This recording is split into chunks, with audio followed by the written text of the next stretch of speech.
Creatures of the night, it's your girl Tati. Let's talk about AEW Dynamite. It's Wednesday night.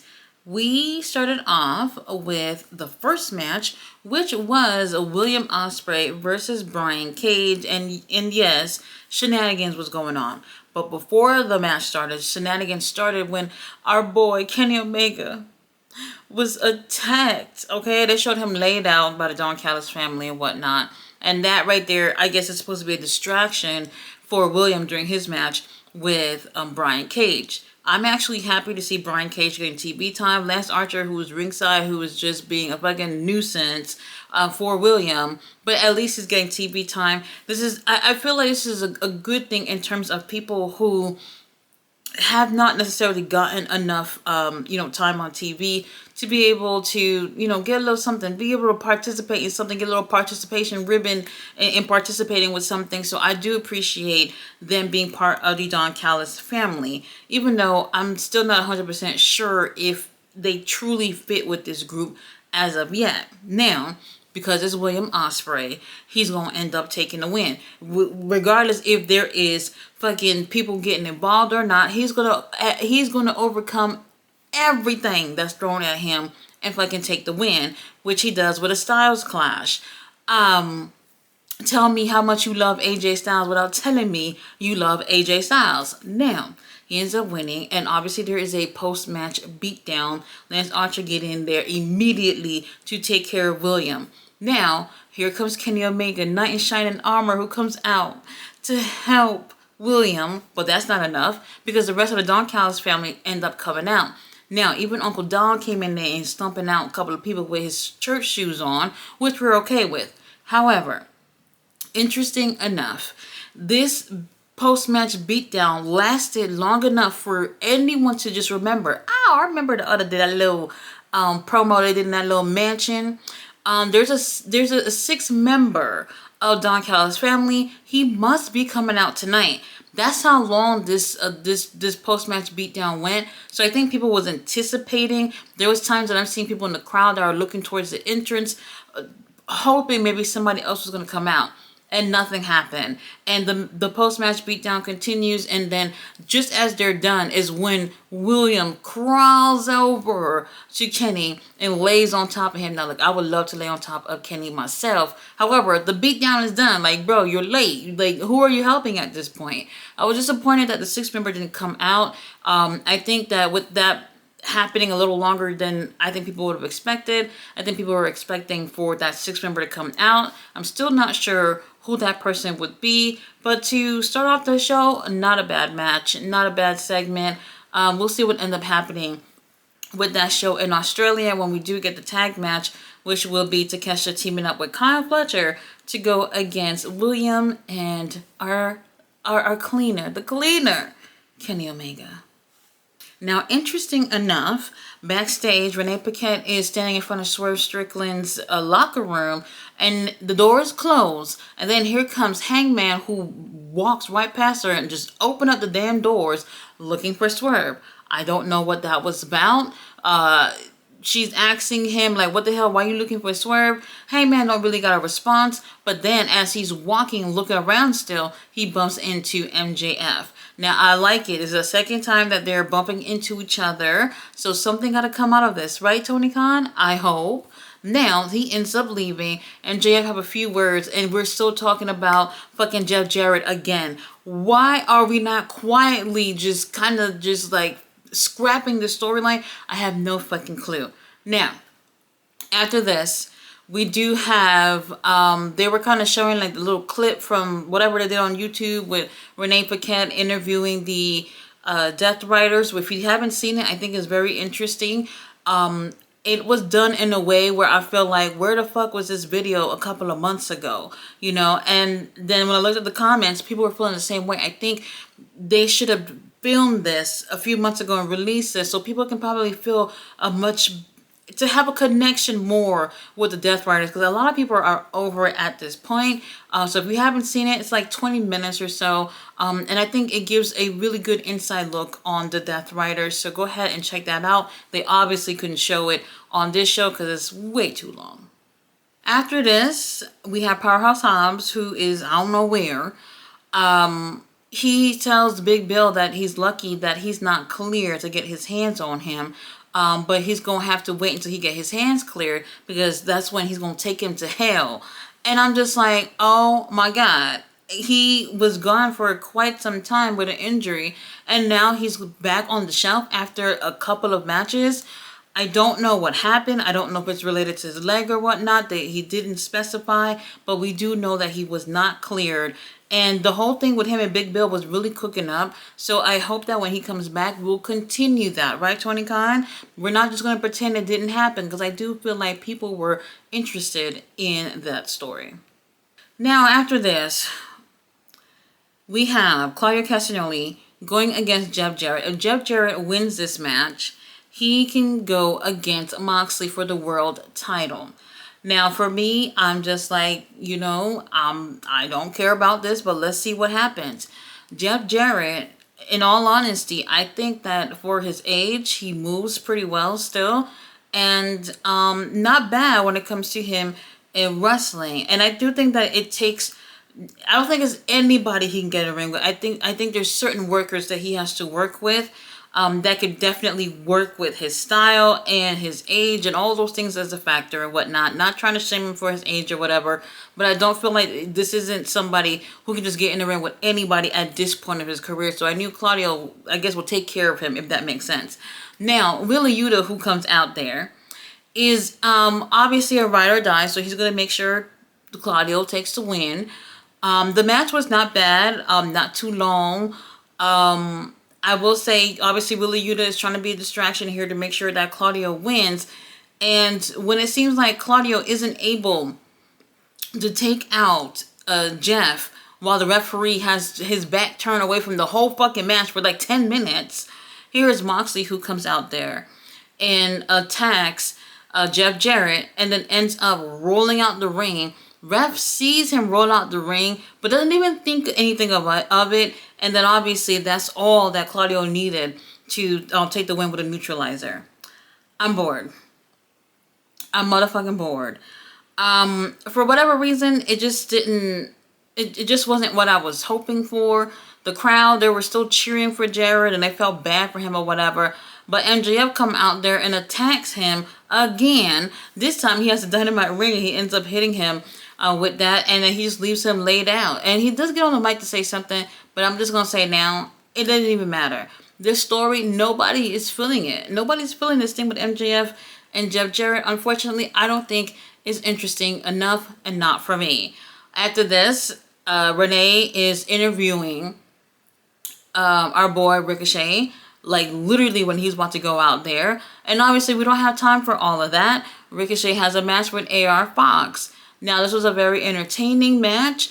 I do feel like because it's a little Wednesday match and not a pay-per-view match, you're not going to get what you probably thought you saw in Lucha Underground tonight. It was definitely a different vibe. Still a good one. Great chemistry. They definitely are familiar with each other, and you can see that in the ring. But AR Fox, who comes out there with an ugly-ass jacket, of course he was going to lose the match, okay?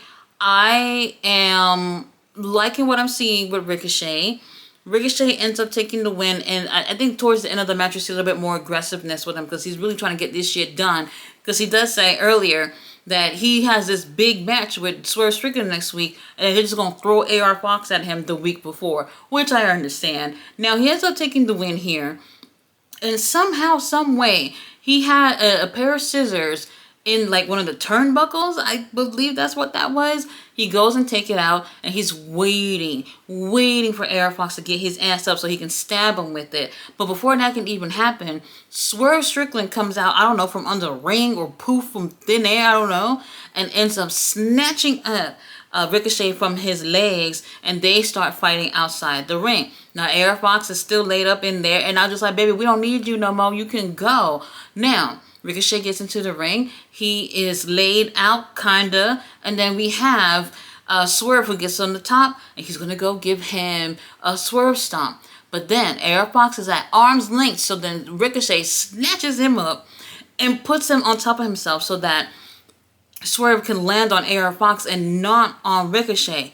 But this time, he actually has a pair of scissors. And this dude is fucking putting it right here at his neck. And I'm just like, whoa, what the hell? And he's like, I'm going to stab him. I'm going to stab him. So obviously Swerve, who had just became friends with AR Fox again last week, is not going to end up doing that. And he even takes Ricochet takes AR Fox out of the ring like he's some kind of hostage or something, and he's still got the scissor at his neck, and he's walking backwards with AR Fox. I'm like, what the hell is going on up in here? Now he does let AR Fox go, and then ends up kind of making a dash to the back, which was very, very interesting. This is what we wanted, Triple H. Triple H, where was any of this with Ricochet? I feel like, long story short, it really depends on if where you go gives you an opportunity to have a little bit of creative freedom, or if they're really looking out for your best interest and trying to give you a great character. And I just feel like what we've seen with Ricochet these past few months that he's been there is much more interesting than what we've seen with him in WWE. And I think he's very underrated. And I feel like if we give him a little bit more time, I think a lot of people are going to be rooting for Ricochet. So this right here, I'm absolutely enjoying, and I can't wait to see what happens with their match next week with Swerve and Ricochet. After this, some foolishness of fucking Daddy Magic got 30 seconds to promote merch back there. Like, what the fuck was this? And then, to make it worse, we had a New York Minute with Chris Jericho. Now, Chris Jericho has a movie that's coming out on the 31st. It's called Dark Match, and I've heard about this movie months ago, and I love to watch horror movies that are somewhat based around wrestling. So I've been wanting to watch this for quite some time. So that comes out on the 31st, and yes, I will be reviewing it, so I can't wait to see it. But still, I want to see Chris Jericho. You know, if I'm going to see Chris Jericho on my spare time, why y'all giving me a New York Minute with Chris Jericho? I'm over it. Now, Switchblade, Jay White and them abs, Lord have mercy, versus Wheeler Yuta. Wheeler Yuta looks like he was just fucking over it. Like he just wanted to go home and get under the covers with the cats. He just looked like he was over it. This match was way too long.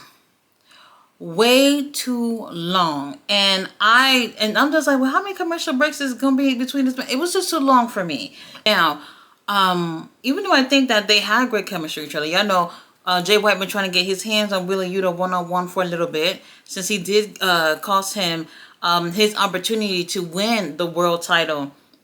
And was it World's End? I'm just saying, the story, I'm rooting for y'all, but y'all kind of losing me a little bit. While this match was way too long, we had some good spots here. Obviously, Claudio and them not going to give a fuck about coming out to help Wheeler Yuta, so Wheeler Yuta's on his own, and Jay White ends up taking the win. Now after this, post-match beatdown, what's new? Jay White hits Wheeler Yuta with a Blade Runner. Then he's going for a third one when he sees Moxley and Marina coming through the crowd. Now he's purposefully looking at Moxley, looking at Marina to hit him with the Blade Runner. And Moxley's like, we don't give a fuck, we'll give him one too. But then here comes Claudio, who comes from the stage, and he ends up attacking Switchblade. Now, here comes Captain Saberhose, FTR, and Adam Copeland. They come on in there. Then Death Riders kind of scattered like flies. And then Dax get on the mic. Y'all know me. Whenever Dax get on the mic, I am just over it, because he just yap, and it's never going anywhere. But this time, I guess he kept it somewhat short and not so sweet. Long story short, they're going to have a Mid-South street fight on Collision. So it's going to be Wheeler Yuta teaming up with Moxley. Poor Moxley. Moxley, can Wheeler Yuta take the night off? Can we just get like Pac not doing anything? They're going against FTR for this little street fight. Now, they were saying that Collision was taped after Dynamite. So, like, imagine after doing all this and then being in a street fight later on that night. So, a lot of work. Got to get into this. We get a recap of the whole thing with Mariah May and Toni Storm, which was done really, really nicely. Mariah May does her little interview on stage with Renee Paquette. And honestly, Mariah, I think she's beautiful. I think she's talented. But I do feel like with that storyline, she did take a hit in terms of not being able to really put her own identity out there. And this is not a great thing when you're starting off at a new company, when you have a fresh new audience trying to understand who you are and what you can bring to the table, and you spend a good amount of time under someone else's wing being like them, rather than people getting to know who you are as a character. So for me, I feel like there's still a disconnect when it comes to Mariah and the audience, and it has nothing to do with her being a heel. So I'm kind of over it at this point. Now, after this, we do have a little vignette of the Ass Boys.